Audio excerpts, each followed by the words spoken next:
예, 우리 특별히 광고 말씀, 광고 2번 보면요, 수요, 금요, 새벽 차량 운행 안내, 운행표를 붙여두기도 했고요. 또 필요하신 분들은 운행표를 필경대 위에 놔뒀습니다. 참고해 보시고 가져가시고, 나 새벽 기도나 기도 수요 기도나 금요 기도나 우리 집에 와주세요 하시는 분들은 꼭 연락 부탁드립니다. 저한테 연락 주시면 제가 추가하고 수정해서 또 다시 고쳐드리겠습니다. 자, 하나님 말씀은 그리고요, 원래 5째 주쯤 돼가지고 대청소를 해야 되는데 대청소 작년 봄에 한번 하고 말했어요. 그래서 상당히 많이 소독도 하고 이것저것 닦고 해야 되는 부분들도 많은데 지금 시대가 이 시대라서 어쩔까 생각합니다. 한 2-3주 후에 우리가 하지 않을까 싶어요. 너무 덥기 전에 한번 청소를 좀 해야 좀 모기도 있고 하니까 방역도 하고 좀 해야 되겠습니다. 자, 하나님 말씀은 마태복음 19장 3절부터 9절까지의 말씀입니다. 이 말씀을 제가 봉독해 올립니다. 바리새인들이 예수께 나와 그를 시험하여 이르되 사람이 어떤 이유가 있으면 그 아내를 버리는 것이 옳으니까? 예수께서 대답하여 이르시되 사람을 지으시니가 원래 그들을 남자와 여자로 지으시고 말씀하시기를 그러므로 사람이 그 부모를 떠나서 아내에게 합하여 그 둘이 한 몸이 될지니라 하신 것을 읽지 못하였느냐? 그런즉 이제 둘이 아니요 한 몸이니 그러므로 하나님의 짝지어 주신 것을 사람이 나누지 못할지니라 하시니 여짜오되 그러면 어찌하여 모세는 이혼 증서를 주어서 버리라 명하였나이까? 예수께서 이르시되 모세가 너희 마음이 완악함 때문에 아내 버림을 허락하였거니와 본래는 그렇지 아니하니라. 내가 너희에게 말하노니 누구든지 음행한 이유 외에 아내를 버리고 다른 데 장가드는 자는 간음함이니라. 아멘. 기도합니다. 하나님, 이 말씀을 통하여서 우리의 마음이 새로워지고 특별히 우리의 모든 가정들의 복을 허락하여 주시어서 온 가족들이 하나님의 기쁨이 넘치는 천국이 되게 하여 주시옵소서. 예수님 이름으로 기도드립니다. 아멘. 5월은 가정의 달입니다. 아직 5월이 다 지나지 않았습니다. 이 가정의 달은 가정의 행복을 지향하는 참 많은 사람들에게 자극이 되어주는 달이기도 합니다만 깨지고 망가진 가정을 경험한 사람들에게는 그야말로 가슴 아픈 달이기도 합니다. 특별히 이혼한 가정은 더욱더 그렇습니다. 요즘 참 많은 이혼이 일어나고 있습니다. 얼마 전에 화재 안에서 끝난 드라마 부부의 세계, 벌써 웅성웅성하네요. 다 한 번씩 보셨나봐요. 저는 안 봤습니다. 이혼에 관해 이야기를 하고 있죠. 참 이혼이 많이 일어납니다. 사실 예전에 2002년에요. 국내의 이혼율을 거의 47.4%나 된다라고 통계를 발표한 적이 있었는데, 물론 이것은 이혼율을 잘못 계산한 것입니다. 그 이유는요, 그 해에 이혼한 부부의 수를 그 해에 결혼한 부부의 수로 나누었기 때문이에요. 이게 왜 오르냐면은, 예를 들어서 2002년에 결혼한 커플이 10,000명이고 이혼한 수가 5,000명이다 이렇게 되면요, 이혼율이 50%가 되잖아요. 자, 그런데 만일 10,000명이 결혼하고 10,000명이 이혼했으면 이혼율이 100%가 되는 겁니다. 하지만 그 해에 이혼한 사람의 수는 그 해를 포함한 그 이전에 결혼한 사람들을 모두 포함해야 되기 때문에 그런 식의 이혼율의 계산은 아무런 의미가 없는 것입니다. 그래서 요즘은 1,000명당 이혼하는 건수로 계산을 합니다. 그런 식으로 계산을 해보니까 지난 2019년에 우리나라의 1,000명당 이혼은 2.2건이랍니다. 그 정도의 이혼이 일어나고 있습니다. 그래도 상당히 많이 일어나고 있는 것이죠. 자, 이런 식으로 계산을 해보니까 우리 기독교인들도 마찬가지더라라는 것이죠. 2017년에 미국에서도요, 기독교인들을 대상으로 조사를 했는데 미국 기독교인들의 이혼율이나 비기독교인들의 이혼율도 별반 차이가 없더라라고 이야기를 합니다. 자, 그렇다면 말씀 묻습니다. 우리 기독교인들은 이혼해도 됩니까? 됩니까? 성경에요, 이혼에 관해서 두 가지 이혼이 가능한 경우가 있다라고 얘기합니다. 첫 번째는 배우자가 간음을 저질렀을 때입니다. 마태복음 19장 9절에 이런 말씀이 있어요. 내가 너희에게 말하노니 누구든지 음행한 이유, 오늘 본문에 있었어요. 음행한 이유 외에 아내를 버리고 다른 데에 장가드는 자는 간음함이니라. 하나님께서는 부부를 한 몸으로 부르셨는데 이 간음은 그것을 깨는 것입니다. 하나님께서는 부부의 관계를 통해서 신랑 되신 주님과 그의 신부 되신 우리의 관계를 가르치시는 것입니다. 신랑 되신 주님께서는 신부된 우리들을 사랑하시되 우리를 위해서 목숨까지 버리셨죠. 그리고 신랑 되신 주님께서 신부된 우리들에게 죽기까지의 복종을 요구하시는 것입니다. 우리 주님과 교회는 이렇게 한 몸을 이루어서 천국으로서 영원히 이 사랑의 기쁨을 누릴 것입니다. 자, 그러므로 주님과 교회의 이러한 부부관계됨의 신비를 아는 우리들이라면 현실의 부부관계 속에서도 함부로 살 수 없는 것이죠. 그래서 남편은 어떻습니까? 바울도요, 남편은 아내를 위해서 목숨을 바쳐서 사랑해라. 아내는 남편을 순종하되 정말로 주님께 순종하듯이 복종해야 한다라고 말합니다. 한마디로요, 부부는 서로를 위해서 죽기를 각오하라는 이야기입니다. 이 말이. 그것을 통해서 우리 부부는 천국을 맛볼 수 있는 것입니다. 그런데요, 간음에는 이런 게 없어요. 간음은 남편과 아내의 관계를 깨는 것입니다. 간음은 부부의 이 육신적인 하나됨을 깨는 것이죠. 그리고 더 나아가서 영적인 하나됨도 깨는 것입니다. 육신적으로 간음이 일어난 가정을 보면 이미 부부가 정신적으로도 영적으로도 멀어져 있는 것을 볼 수 있습니다. 그런 가정은요, 천국이 아니라 벌써 지옥이죠. 그 지옥이 경험이 되는 겁니다. 아, 관계의 단절이란 게 이런 거구나. 미워함이란 이렇게 죽음과도 같구나. 상대가 나를 사랑하지 않는 게 이렇게 비참한 거구나. 이런 것들이 느껴지는 겁니다. 그런데 이렇게 안 그래도 부부가 정신적으로 단절이 일어났는데 육체적으로마저 깨어져 버리니까요, 이 부부 안에서의 천국을 소망하는 것, 이거 현실적으로도 너무 어려워지게 되는 겁니다. 그래서 이 배우자의 간음이 이혼의 사유가 되는 것입니다. 다만 이렇게 배우자가 간음했다 하더라도요, 이런 경우가 있어요. 이 배우자가 잘못했다고 삭삭삭 비는 겁니다. 안 그렇게. 그러면요, 어떻게 해야 됩니까? 그렇게 하면 용서해줘야 됩니다. 왜요? 이것은 상대방을 7번씩 70번이라도 상대방이 잘못했다고 말하면 용서해 줘야 된다는 이 주님의 명령이 있기 때문입니다. 물론 배우자의 바람에 대해서 용서하는 것 쉽지 않아요. 또 그것을 잊어버리는 데는 정말 오랜 시간을 요구합니다. 그리고요, 한 번 바람 핀 사람 2번, 3번 바람 피더라고요. 그럼에도 불구하고 이 사람들이 용서를 구할 때에는 용서해야 됩니다. 왜요? 용서를 구하는 배우자를 용서하는 것은 이 사람이 배우자이기 이전에 이 사람은 믿는 자들이 용서하는 것은 믿는 자가 해야 하는 일이기 때문입니다. 이 두 번째로 이혼이 가능한 상황은요, 믿지 않는 배우자가 이혼을 요구할 때입니다. 고린도전서 7장 13절부터 15절까지 이런 말씀이 있습니다.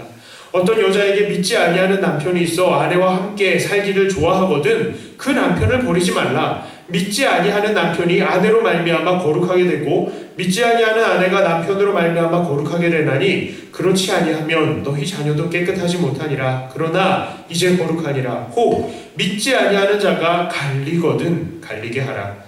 형제나 자매나 이런 일을 구해낼 것이 없느니라. 그러나 하나님은 화평 중에서 너희를 부르셨느니라. 하나님께서는요, 믿지 않는 배우자가 이혼을 요구할 때는 이혼하라 이렇게 말씀하십니다. 이것이 이 믿는 자들에게는 구애될 필요가 없다라고 말합니다. 하나님께서는 우리를 화평 중에 부르셨을 뿐입니다. 물론 우리가 배우자를 사랑하고요, 그 배우자를 구원하기 위해서 헌신하고 싶은 마음에 그 사람이 이혼하자 그랬을 때도 안 돼 하고 이것을 붙드는 것도 나쁘지 않다고 생각합니다만 이게 현실적으로 너무나 어려워요. 왜 그러냐면 상대방이 이미 마음이 떠난 사람인데 상대방이 신자라면요. 그나마 마음이 떠났다고 하더라도 하나님 앞에서 잘해보려고 다시 자꾸 노력하는 그런 모습이라도 있겠죠. 그런데 그렇지 않잖아요. 그 사람의 마음을 돌리기에는 너무나 어려운 것입니다. 그러니 믿지 않는 배우자들이 이혼을 요구하시면 너무 불안해하지 마시고 이혼하시기를 바랍니다. 하나님께서는 여러분들이 이혼하지 않으시기를 원하십니다. 그러나 성경이 이렇게 약간의 이혼의 가능성에 대해서 열어두는 이유는 우리들이 육체적인 안정과 육신의 쾌락에 집착하여서 이 땅의 생활에 얽매이는 것이 아니라 천국을 더욱더 사모할 수 있는 기회를 얻으라고 이렇게 이혼의 가능성을 조금 열어놓는 것입니다. 실제로 이런 사유가 아니라면 절대로 우리는 이혼해서는 안 됩니다. 우리 주님께서도 단호하게 이혼은 안 된다라고 말씀하십니다. 그 이유는 무엇입니까? 마태복음 19장 6절에 이렇게 말씀합니다. 다 함께 읽어볼까요? 6절입니다. 그런즉 이제 둘이 아니요 한 몸이니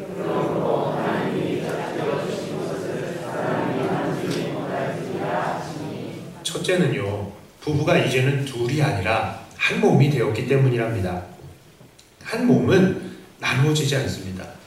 손은 일을 하는데요, 발은 밥을 먹으러 갈 수가 없습니다. 한 몸은 한 곳에 있으며 같은 곳을 향하여서 같은 일을 합니다.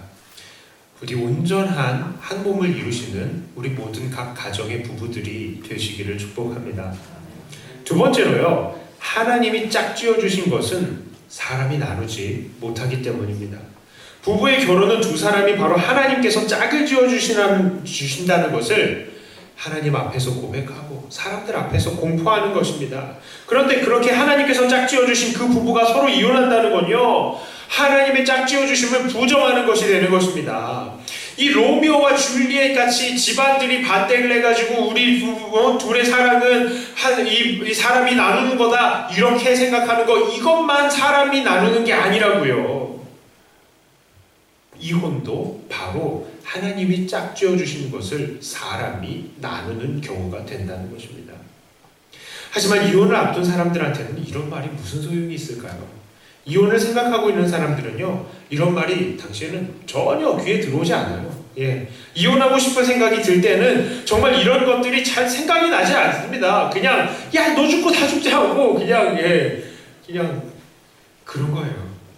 그렇기 때문에 우리는 평소에 자꾸 이 말씀들을 마음에 새겨두어야 하는 것입니다. 여기 지금 거의 다 안정적인 가정이 있을 거예요. 이혼의 위기에 놓이지 않는 사람들이 더 많을 겁니다만 오늘 예방접종을 또 만든 것입니다. 사실 저도 이혼을 하지 않아서 이혼의 가정들이 모든 형편들, 그 사정들 구체적으로 알 수는 없습니다. 다만 그저 통계와 주변 사람들 간의 짧은 상담의 경험들이 제 전부라는 것을 먼저 말씀드리고 양해의 말씀을 구합니다. 혹시 우리 성도님들은 이혼하고 싶은 생각이 들었던 적은 없습니까? 저를 한번 보세요. 저한테만 말씀하세요. 그 눈으로. 네, 그러시군요. 자, 그러면 저는 어땠을까요? 저는 말하지 않았습니다. 사람들이요, 이혼하는 이유는 정말 천차만별입니다. 이 배우자의 폭력이나 경제의 문제나 배우자의 부정의 문제들과 같이 정말 갖가지 여러 이유들이 있는데요. 2018년에 이 통계청의 조사를 통해서 조사된 이 이혼 사유를 보니까 정말 여러 이혼의 사유들이 있더라고요. 그런데 4위는 배우자의 부정이래요. 그런데 이게 7% 정도밖에 안 됐답니다. 7%. 근데 가족 간의 불화? 이게 구체적으로 뭔지는 모르겠는데 또 7.4%예요. 경제적인 문제가 10%랍니다. 그 2위예요. 자, 그러면 이혼 사유 중에 단연 1위를 차지하고 있는 게 있습니다. 그게 무엇인지 아십니까? 성격 차이예요. 성격 차이. 성격 차이가 45.2%랍니다. 자, 물론 이것은 안 믿는 사람들의 통계이긴 하지만 우리 예수님을 믿는 사람들에게 있어서도 이 수치는 비슷할 거라고 생각합니다. 여러분들, 부부들이 성격이 맞으십니까? 잘 안 맞으시지 않아요? 잘 안 맞으실 것 같아요. 자, 그런데 성격 차이 이 의미는 무엇입니까? 이게요 정말 애매해요. 여기에 갖다 붙이면 이거고 저기에 갖다 붙이면 저게 되는 겁니다. 사실 사람의 성격이란 게 다 다르게 마련입니다. 똑같지가 않잖아요. 그러니까 성격 차이는 있기 마련입니다. 그런데 이게 정말로 이혼 사유가 될 수 있을까요? 자, 미국 뉴욕에 HWS 대학이라는 데가 있습니다. 예, 그 대학의 심리학과 이 포샤 다이렌포스, 이름도 어렵다. 포샤 다이렌포스라는 교수가요, 오스트레일리아, 영국, 독일에서 2만 쌍이 넘는 부부한테 설문조사를 했대요. 부부 사이의 성격이 서로 잘 맞습니까? 잘 살고 있는 부부한테 물어본 겁니다. 자, 아무래도 부부라도 성격이 다 잘 맞을 수는 없겠지만 그래도 함께 잘 살고 있으니까 어느 정도 비슷하지 않을까 하는 전제를 가지고 물었겠죠. 그런데요, 놀랍게도 배우자의 성격에 만족한다는 사람은 0.5%밖에 안 됐대요. 그러니까 뒤집어서 말하면 95.5%는 배우자의 성격에 만족하지 않는데도 잘 살고 있더란 말입니다. 자, 그러니까요, 이 정말 성격 차이가 이혼의 사유가 되기가 어렵다는 것이죠. 자, 그렇다면 이 성격 차이라고 불리워지는 이것의 정체는 무엇일까요? 특별히 예수님을 믿는 가정에서 이혼 사유로 우리 부부는 성격 차이 때문에 이혼해야 되겠어요 라고 한다면 이 성격 차이는 저는 이렇게 다른 말로 표현하고 싶습니다. 바로 이기심이라고 말입니다. 이기심. 이 이기심은요, 구체적으로 어떤 이기심이냐? 첫째로는 부부를 하나로 묶어주신 하나님께 불순종하고 싶은 마음인 것입니다. 두 번째로는요, 상대방이 아닌 나 자신의 즐거움을 위해서 살고 싶은 이기심입니다. 이런 마음을 가진 사람이라면 사실은 어느 누구와 결혼하더라도 결혼 생활이 행복할 수가 없어요. 누구를 만나더라도 자기의 즐거움만 추구하고 부부를 하나로 묶어주신 하나님의 뜻에는 관심이 없기 때문입니다. 자, 그러므로 첫째로 우리는 부부를 하나로 묶어주신 하나님께 불순종하고 싶은 그 마음을 극복해야 하는 것입니다. 어떤 사람들은 종종 이렇게 원망합니다. 아, 하나님, 왜 그때 내 눈을 이렇게 뒤집어 주셔가지고, 왜 눈에 이 콩깍지를 씌워주셔가지고, 저 사람이랑 내가 결혼하게 했나요? 이 사람을 왜 나의 아내요? 이 사람을 왜 나의 남편으로 보내주셨습니까? 저는 원망스럽습니다. 이렇게 말입니다. 이런 분들은요, 그저 자기의 힘든 것만 호소할 뿐, 자기들을 부부로 묶어주신 하나님의 그 큰 뜻을 이해하고 싶어 하지 않는 거예요. 그저 우리는 달라도 너무 달라. 어떻게 달라도 이렇게 다를까 하면서 그저 배우자를 속박하는 존재 정도로, 나를 속박하는 존재 정도로 그냥 여기는 거예요. 그런 마음이 큰 겁니다. 우리는 이런 이기심을 버리고요, 이제 하나님께 순종해야 합니다. 하나님께서 우리를 부부를 한 몸으로 부르셨지 않습니까? 그런데 왜 이렇게 다른 사람을 한 몸으로 불러주셨을까요? 거기에는 깊은 뜻이 있습니다. 바로 성격이 다른 사람들을 한 몸으로 보내주셔서 배우자의 다른 성격을 통해서 서로 보완하라는 뜻이에요. 이 최초의 부부인 아담과 하와의 이 커플을 볼 때 하나님께서 아담에게 하와를 돕는 배필로 주셨습니다. 그런데 이 돕는 배필이라는 뜻이 보면요, 이 히브리어 원어를 보면은 어떤 뜻이 있냐? 거울에 비친 완벽한 나의 반대, 완벽한 나의 반대를 뜻하는 거예요. 그러니까 어떻습니까? 거울을 보면서요, 내가 오른손을 듭니다. 그럼 거울 안에 있는 이 존재에 있는 왼손을 든 거예요. 내가 이 왼손을 들었습니다. 그 사람은 오른손을 든 겁니다. 자, 그렇게 완전히 반대가 된 거예요. 그런데요, 주님께서는 이 완전히 반대가 된 사람을 돕는 배필로 주셨습니다. 그것을 통해서 더욱더 우리 주님의 모습을 닮아가라는 것입니다.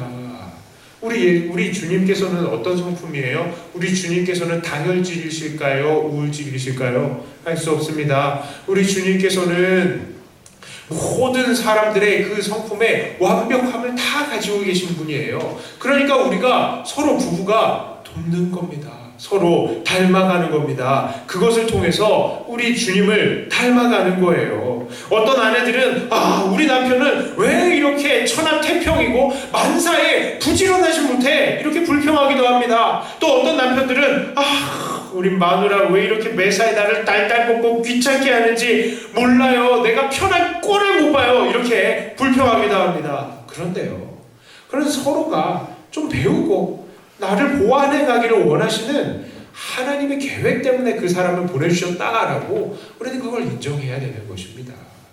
그러므로 우리들은 서로를 통해서 자기를 완성해가며 함께 주님을 닮아가시기를 축복합니다. 그것이 바로 하나님의 큰 뜻입니다. 두 번째로 우리는요, 상대방이 아닌 나 자신의 즐거움을 위해서 살고 싶은 이기심을 극복해야 합니다. 사람은 진짜 이기적이죠. 어느 정도로 이기적입니까? 내가 가장 사랑해야 하는 배우자마저도 희생시키고 싶어하는 만큼 이기적인 겁니다. 그래서요, 배우자가 지금 어떤 슬픔과 어떤 고민과 어떤 불편함과 어떤 외로움을 가지고 있는지 전혀 상관하지 않고 그저 나의 쾌락, 나의 즐거움, 나의 편리함, 나의 관심사만 충족시키기를 원하는 것이 바로 이런 이기심의 마음이에요. 그래서 어떤 사람들은 배우자가 너무 피곤한 상태인 것을 전혀 상관하지 않고 계속 일을 시키죠. 밥 내놔라. 집안 청소 이게 뭐냐? 아이들한테 좀 신경 좀 써라. 하다못해요, 저 멀리 있는 사람 불러가지고 야! 뭐 야라고 하는 건 진짜 너무 심하다. 그런데 야! 찾아오면 불 좀 꺼줘. 요 앞에서 있지. 그렇습니다. 어떤 사람들은요, 배우자가 하루 종일 가정에서 혹은 직장에서 어떻게 스트레스를 받고 또 어떻게 상처를 받았는지 전혀 신경도 쓰지 않고요, 그냥 자기가 좋아하는 것만 하는 거예요. 가족이 너무 힘든데도 밖에 나가서 그냥 하루 종일 낚시만 하다가 오고 하루 종일 TV만 보고 답답하죠. 자, 요즘 젊은 사람들 사이에서는 독박 육아, 독박 가사라는 말이 있습니다. 자, 그러니까 육아나 가사를 자기 혼자 다 맡아서 한다는 말이죠. 자, 그런데요, 이 독박이라는 뜻 아시죠? 여러분들 독박이라는 뜻 모르실 거예요, 아마. 저는 타락했기 때문에 압니다. 이 독박은요, 예, 고스톱이나 뭐 이런 걸 쳤을 때 혼자 다 뒤집어 쓰는 거예요. 예, 당구를 딱 했을 때 내가 져가지고 내가 다 뒤집어 쓰는 거예요. 혼자 다 뒤집어 쓰는 걸 쉽게 말하면 독박이라고 생각하면 됩니다. 그런데 이게 언제 쓸 수 있는 말입니까? 자, 부부 중에 양쪽이 모두 바쁘게 일을 하고 돌아왔는데 둘 중에 한 사람만 육아나 가사를 떠맡게 된다면 이런 말을 쓸 수도 있어요. 자, 우리 믿는 사람들은 절대로 이렇게 살면 안 됩니다. 부부가 같이 일을 한다면 가정일도 육아도 함께 나누어서 맡아서 해야 되는 것이 맞습니다. 자, 그러니까요, 여러분들, 부부, 내 자식들 결혼해가지고 막 일을 하는데 둘 다 일을 해요. 그런데 며느리 밖에 나가서 일하고 돌아와서 피곤한데 힘들어. 그런데 남편 밥도 안 차려준다. 쪼으시면 됩니까? 안 됩니까? 안 됩니다. 절대 안 됩니다. 요즘 며느리들은 그거 못 견뎌요. 그럼 찾아오지도 않습니다, 집에. 자, 그러니까 아무 말 하지 마세요. 남편, 그냥 여러분들 사랑하는 아들들을 빨리 이 부엌으로 밀어 넣으셔야 됩니다, 여러분들이. 예, 그래야 여러분들의 자녀들의 가정을 살릴 수 있는 거예요. 자, 그런데 어떤 사람들은요, 밖에 나가서 하나도 일을 하지도 않아요. 예, 그런데도 배우자가 퇴근해가지고 집에 돌아오면 기다렸다는 듯이 가사와 육아를 다 배우자에게 다 맡겨버리는 겁니다. 자, 그러면서 자기는 독박 육아와 독박 가사를 하고 있으니까 배우자에게 그것을 해결해 줄 책임이 있다라고 말을 하는 거예요. 이거는 절대로 경우에 맞지 않는 말입니다. 그런 논리로 말한다면 바깥에서 일하는 배우자는 독박 노동을 한 거잖아요. 자, 한 사람이 바깥에서 돈을 벌어온다면 남은 한 사람은 가사와 육아에 그만큼 힘을 쏟아줘야 합니다. 자, 그런데 부부간에 서로를 향한 이런 배려는 없이 그냥 나만 힘들다, 그러니까 너는 나를 위해서 희생해야 돼, 이런 태도를 일관하는 것, 그것이야말로 이기적인 관계라는 말밖에는 말할 수가 없는 것입니다.